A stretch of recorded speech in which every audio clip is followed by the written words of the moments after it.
Hey guys, how are you? Just wanted to do a quick video here for you about an important conversation that I had today that I really thought, you know what, I really need to bring this forward to more people. I really need to have more of you think about this. I had this conversation with a very high-powered leader today, and I was asked about not only leadership, but more specifically, authentic leadership and the challenges that we face in the call to be more authentic. I talked about how we live in such a stupidly polarized time. Now, you might be offended by the word stupidly, but I say stupidly because I believe that in accepting this crazy polarization, we have become stupid, or at least made to believe that we should not ask questions and therefore act like we're stupid.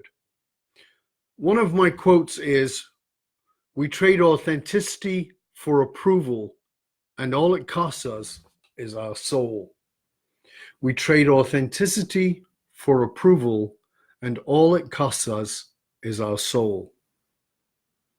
The reason someone genuinely fell in love with you, just think about that, about somebody who fell in love with you. They didn't fall in love with you because you were good at conforming. It was whatever they perceived was unique and delicious and original about you. Great leaders are not conformists. I mean, think about it. Martin Luther King, Rosa Parks, if they were conformists, they'd still be sat on the back of the bus, but they didn't. They were willing to not put up with it. They were willing to not conform. Gandhi was not willing to conform and do what the British told him. Even Steve Jobs or Elon Musk, not willing to conform, not willing to trade their authenticity for approval.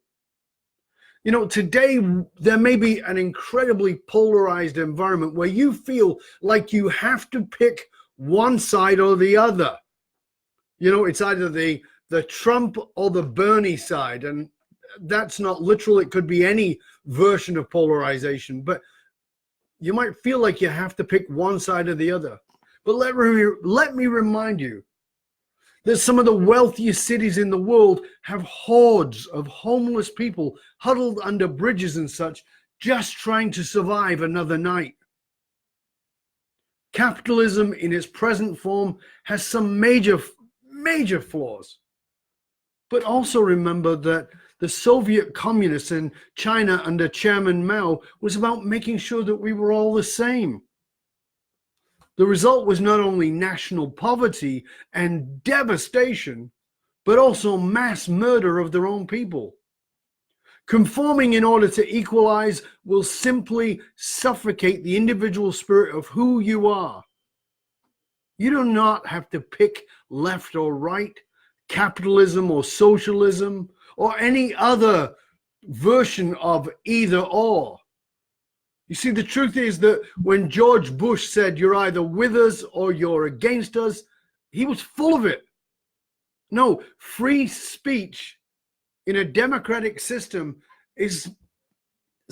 really demands that it is your patriotic duty to question what you're being told, even if, actually, especially if you're being told it by those that you chose.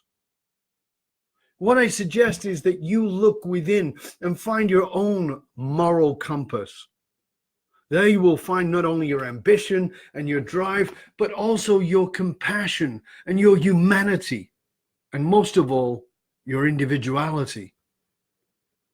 When we trade authenticity for approval, all it costs us is our soul. So remember, you're greater than that.